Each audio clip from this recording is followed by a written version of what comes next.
¿Se ve, ingeniero? Perfecto, ahí continuamos entonces.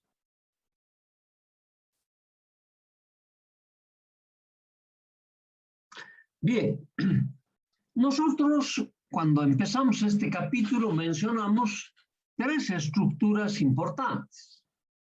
Estaban los PLDs, los CPLDs y los FPGAs. El CPLD y el FPGA son los circuitos más complejos generados hasta el día de hoy. Estos dos componentes se pueden utilizar para hacer procesos de diseño de sistemas tan sencillos como un operador o tan complejos como, por ejemplo, poner dentro del CPLD o el FPGA un microprocesador, un microcontrolador, todo un sistema en un solo circuito integrado. Claro, la capacidad de integración de estos sistemas del CPLD y el FPGA es tan alta que, dependiendo la habilidad de utilización que tú tienes, puedes introducir en este tipo de circuitos integrados realmente tareas lógicas bien complejas. Entonces, esto es lo que vamos a ver. Ahora, por si un caso, lastimosamente CPLDs, nuestro comercio reducido no los ha traído, no los tenemos disponibles. Hemos estado procurando conseguir alguno, pero todavía no lo hemos logrado. Así que, pero no se preocupe. El FPGA, si el FPGA se aprende a programar, el mismo lenguaje se utiliza para el CPLD. ¿No ve? Cuando estamos programando un CPLD, te van a permitir elegir si es un FPGA o es un CPLD. Y después los lenguajes son exactamente los mismos. El VHDL o el VHDL versus el Quartus 2 o el IC, que son los lenguajes gratuitos que nosotros utilizamos, si bien sistemas del año pasado, por ejemplo, que lo ponen gratuito en el año siguiente, me sirven para programar los CPLDs. Ok, entonces vamos a mostrar la estructura interna de los CPLDs y luego cuando mostremos la estructura interna del FPGA, vamos a llegar al convencimiento de que con razón puedo utilizarlo sin conocerlo al principio, pero ahora con todo lo que nosotros hemos aprendido, y hasta aquí ya serían incluidos los PLDs, el CPLD y el FPGA también son archiconocidos, porque van a ser nuestros elementos o nuestros circuitos básicos que estamos utilizando desde el capítulo 1 hasta el capítulo 6. Eso es todo lo que necesitamos. Ok. Los CPLDs fueron introducidos inicialmente por esta empresa, por Altera. Fueron los primeros fabricantes de circuito integrado, CPLDs. Y los CPLDs están estructurados por una cantidad determinada de PLDs. Entonces me está diciendo, un CPLD está formado por, pongamos un número, por unos 10 de estos, es mucho más, obviamente, 10 de estos PLDs. Por lo tanto, pues la capacidad de programación de los PLDs lo estás multiplicando por 10, por la cantidad de PLDs que existen dentro de un CPLD. Por lo tanto, el CPLD, que es una estructura relativamente compleja, tiene una mayor capacidad de programación que un PLD. Por eso es que podemos nosotros programar con los CPLDs funciones realmente complejas. Ok. Entonces, CPLD extiende el concepto, es el mismo concepto que utiliza el PLD, por eso dice extiende el concepto de un PLD a un mayor nivel de integración, porque él está formado por varios PLDs. permite implementar sistemas más eficientes porque utiliza menos espacio, mejora la confiabilidad en el circuito y reduce costos. Claro.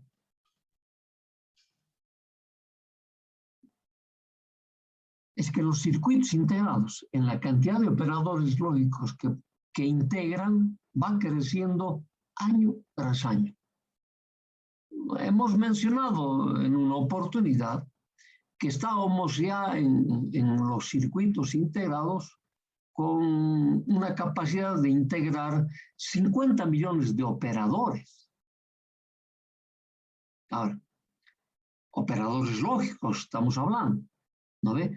Y dentro de esos operadores lógicos estamos hablando de operadores lógicos combinacionales y secuenciales. Ajá. Entonces, estos operadores lógicos combinacionales y secuenciales tienen pues, cada uno de ellos una cantidad determinada de transistores. Entonces, solo tienes que multiplicar la cantidad de transistores que se requiere para cada operador por el número de los 50 millones de operadores lógicos que existen dentro de un circuito integrado. Y esa es la cantidad de transistores que va a tener ese sistema. Estamos hablando de sistemas relativamente bien complejos, pero que si conoces un lenguaje de fácil manejo. Ajá. Si no tuviésemos el auxilio del CAD, pues no sería imposible manejar estos componentes.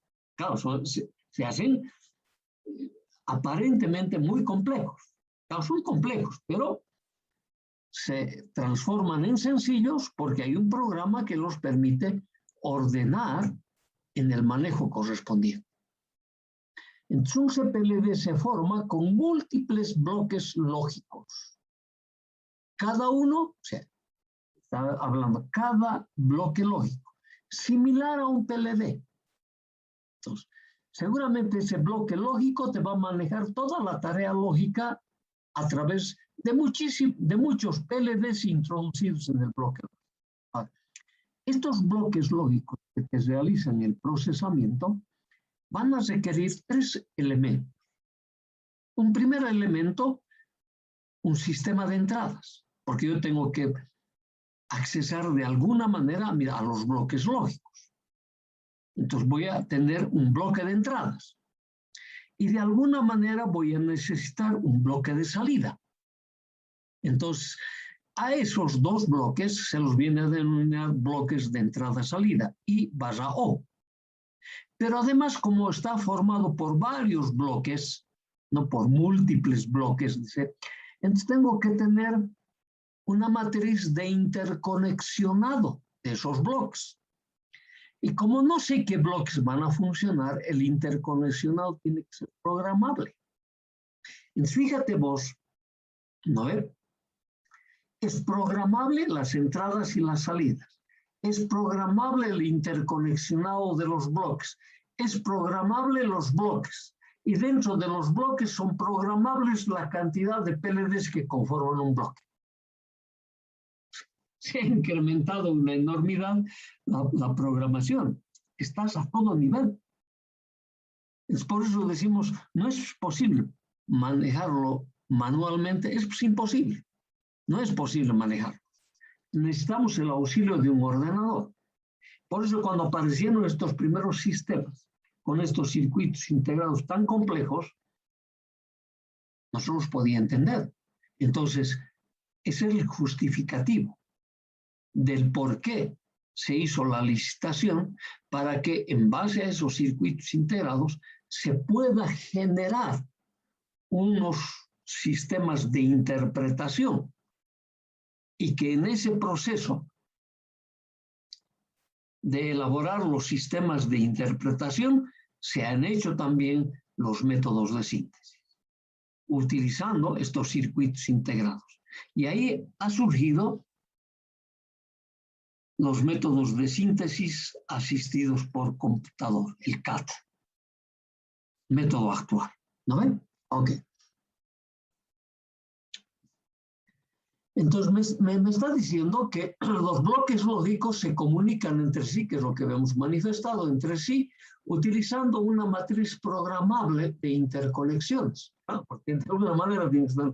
Y a esa matriz de interconexión se le llama PIM, lo cual hace más eficiente el uso del circuito integrado.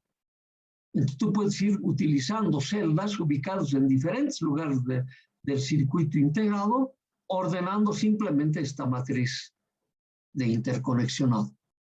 Entonces, está formado por múltiples bloques lógicos, ya hemos manifestado en esta parte, cada uno similar a un PLD, comunicados entre sí por una matriz programable, por una PIN, y bloques de entrada-salida. Fíjate, hay tres bloques característicos: entrada-salida, programación de interconexionado y bloques lógicos. Ajá. Esta es esa estructura. Fíjate, aquí tengo mi bloque de entrada-salida, bloque de entrada-salida. Los bloques lógicos, ¿no ve?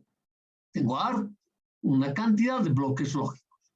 Y luego tengo una matriz PIN que me permite interconexionar los bloques. Y además me permite direccionar las entradas y las salidas. ¿No? Por eso esta matriz se va a encargar de ese tema. Si los pines que están en estos lazos son entradas o van a ser salidas.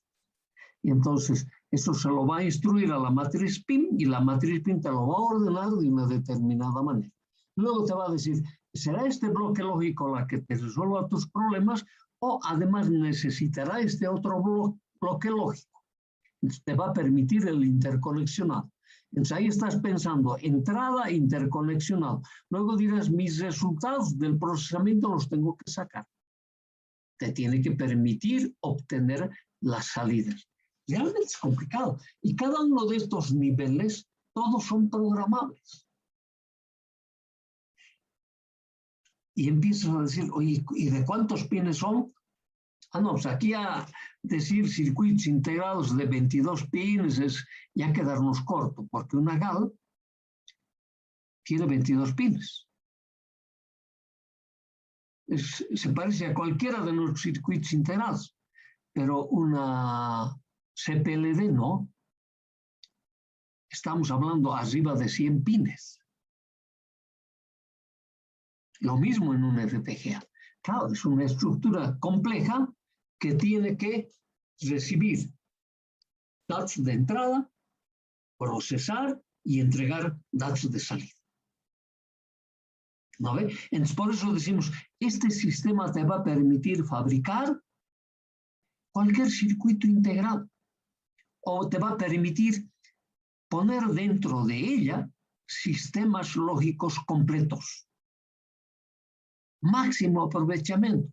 Estos han dado lugar, incluido la GAL, a los sistemas embebidos.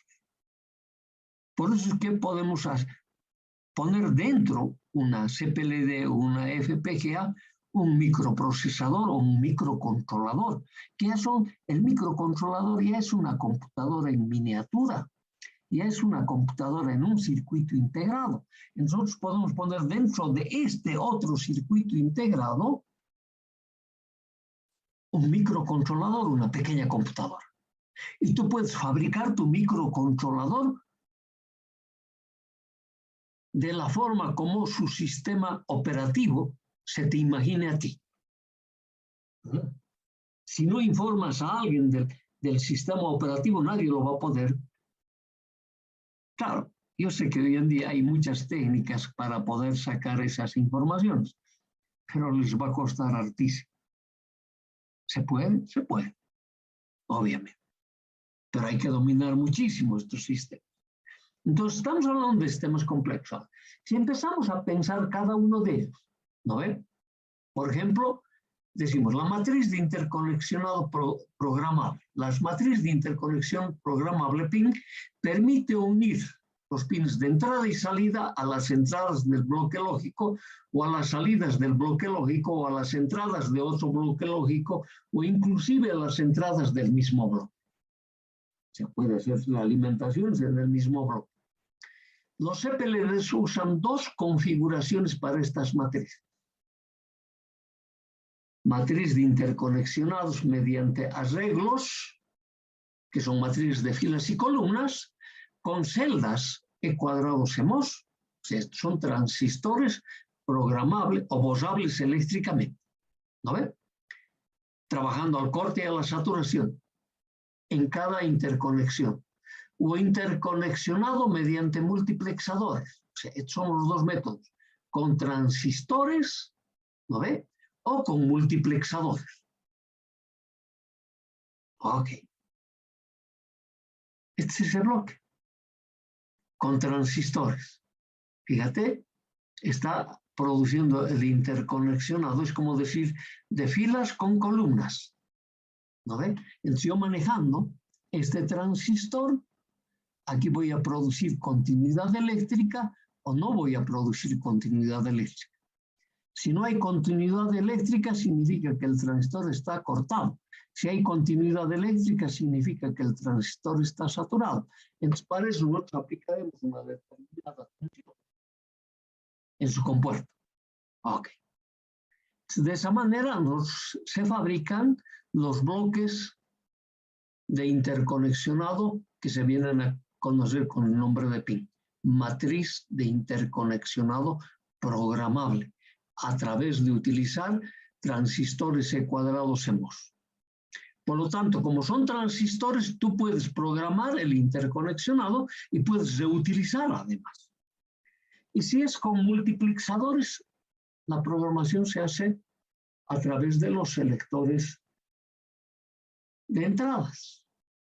¿No ve?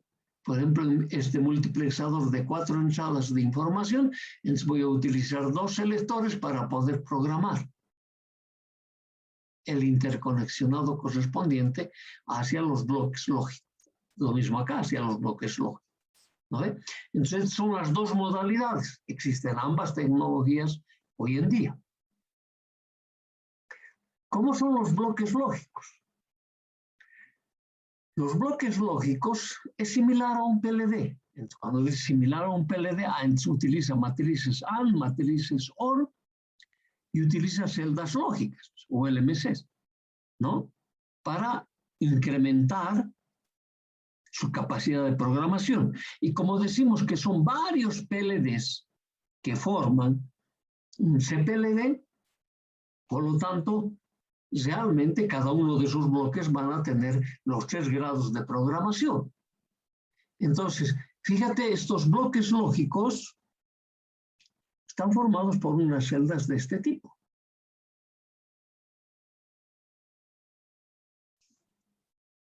Todos conocidos por nosotros. Todos los detalles, obviamente. Pueden ser del tipo combinacional, pueden ser del tipo secuencial, con multiplexadores, fíjense, ya utiliza, no era como nuestra celda ULMC, son con 2 multiplexadores, pero el nuestro era de 2 entradas de información y de 4 entradas de información. ¿Acaso ambos son de 4 entradas de información? Por lo tanto, la capacidad es mucho mayor. Ok. No hemos querido abundar más en el CPLD por el hecho de no contamos con el circuito integrado en nuestra plaza. Y hasta ahora no hemos podido traer una. Hemos encargado varias veces a la facultad, a la carrera, que se compre alguna tarjeta con CPLDs, pero no hemos tenido éxito momentáneamente. Pero sí se puede practicar con el FPGA. En el FPGA hemos tenido algún cuidado más en poner algún detalle adicional, porque este sí lo disponemos. ¿No ven? Entonces, ahora, pero es una estructura similar a los CPLDs, pero mucho más versátil en el FPGA. Dice, la arquitectura consiste en arreglos de varios bloques de entrada y salida, parecido al CPLD, ¿no? Entrada, salida. Aquí han estado haciendo varios bloques. Allá parecía que había unas que trabajaban como entrada o salida, 2 bloques, ¿vale? A ambos lados del circuito integrado. Aquí te está diciendo que tengo de esos, pero varios bloques de entrada y salida. Luego tiene celdas lógicas. En eso es exactamente lo mismo que el CPLD. Tiene varias celdas lógicas, denominados también bloques lógicos, todos configurables, o sea, todos programables, los cuales se comunican unas con otras mediante conexiones verticales y horizontales.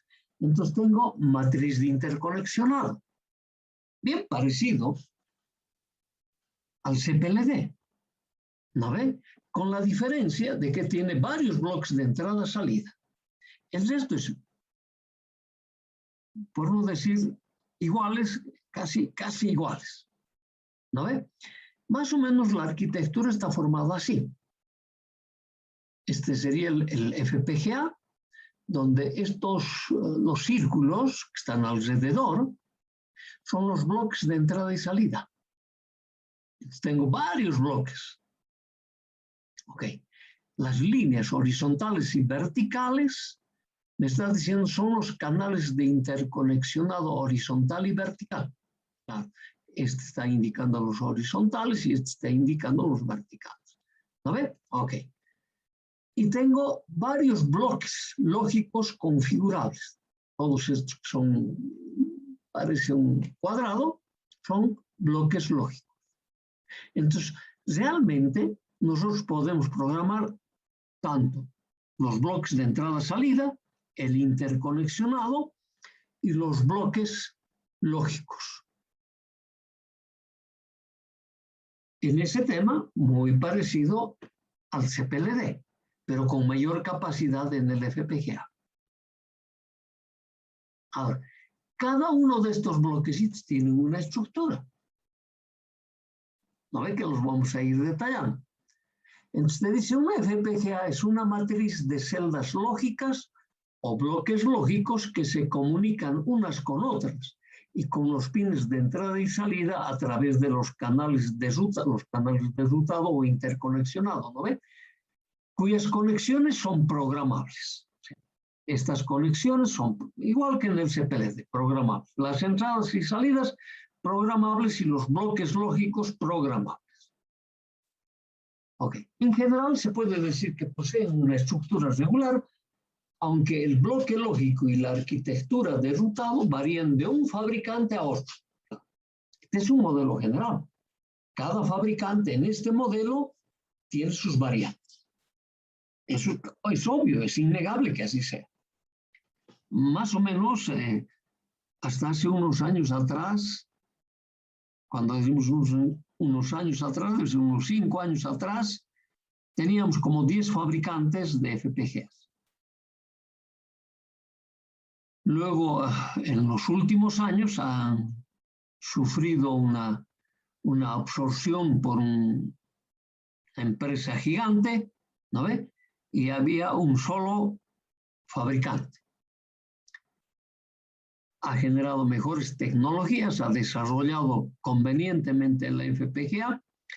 Cuando hace unos años atrás estábamos con unas versiones que se conocían en ese tiempo como Ciclone 2, se desarrolló el Ciclone 3, el Ciclone 4, y ahí fueron absorbidos.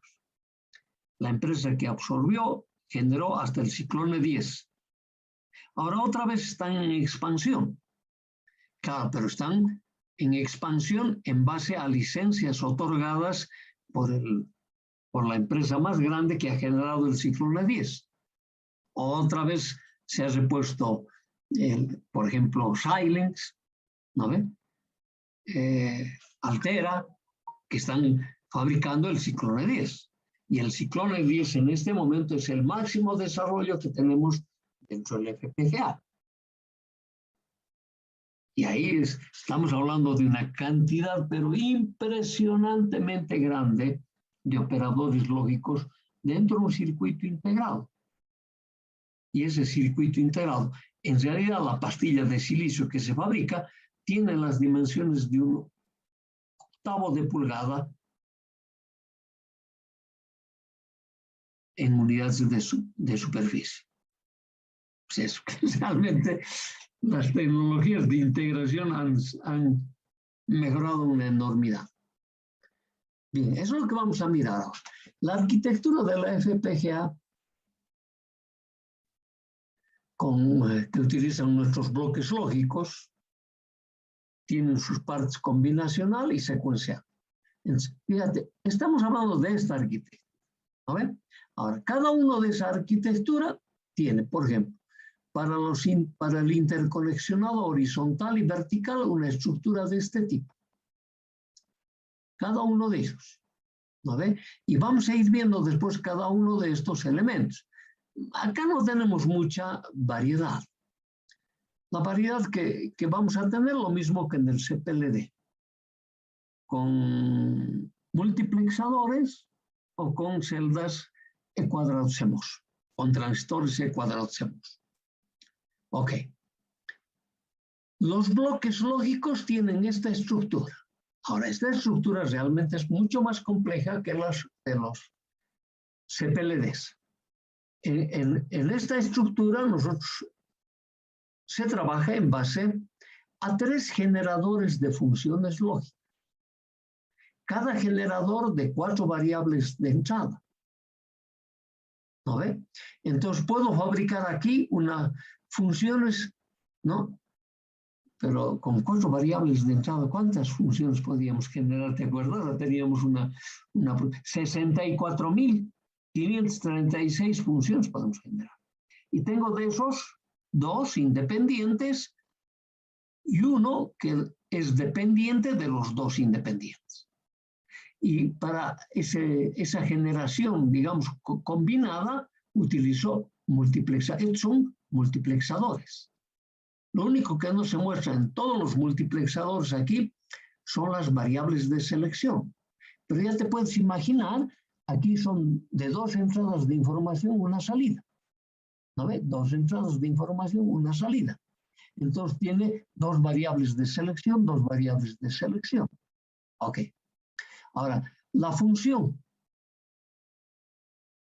combinada, sin combinar, perdón, o combinada, también los enrutamos vía multiplexadores de diferentes características. Este, por ejemplo, va a ser de 4 entradas de información, 2 variables de selección, una salida. Este es 2 entradas de información, una salida, y así. Multiplexadores, estos son multiplexadores que conocemos. Lo hemos visto en nuestro capítulo 4. Multiplexadores, capítulo 4. Multiplexadores. Y estos son enrutadores. Y estos son celdas hechos a base de flip-flops. ¿No ve? Multiplexadores para entradas, salidas, ya sean combinacionales, secuenciales, toda la gama de posibles elementos a ser generados. Entonces, te fijas en tu bloque lógico configurable, que se lo conoce con este nombre CLB por estas abreviaturas, CLB, ¿no ve? La topología circuital interna que se utiliza fueron desarrollados en nuestros capítulos del 1 al 6. Ajá. Y hoy en día utilizan hasta contadores dentro los CPLDs, dentro los CLBs, perdón. Se utilizan hasta memorias. Se ha evolucionado una enormidad, pero son todos elementos conocidos, todos los que hemos visto en los capítulos correspondientes. Ahí hay que agregar capítulo 7. ¿No ven? Ok. Fíjate los bloques de entrada y salida. Los bloques de entrada y salida son igual multiplexadores. Flip-flops, multiplexadores. Y transistores, como estas son líneas, y hay muchísimas líneas adentro, las señales lógicas se nos van a ir atenuando. Por lo tanto, vamos a tener transistores para restablecer los niveles lógicos. Ajá. Todo conocido. Claro, que cuando empieza a ver cada uno de ellos, este otro tiene esta misma cantidad de cosas, pues Realmente el circuito integrado es recontra complejo, complejísimo. ¿A ver? Entonces los FPGAs tienen unas densidades altas con capacidades crecientes que llegan incluso hasta más del 1.000.000 de puertas equivalentes. Claro, ha crecido una enormidad. Y este es el circuito integrado. Solo es este. Tiene una cantidad grande de pines. Están arriba de los 100. Hay FPGAs con 280 pines de entrada-salida. Claro, son unas miniaturas impresionantes. Por eso que ha surgido esta tecnología de fabricar el circuito, una plaqueta impresa para poder accesar a todos los pines de entrada y salida. Ajá. Ok. Bien, como nos han dicho que prontito se va a cortar, sugerimos aquí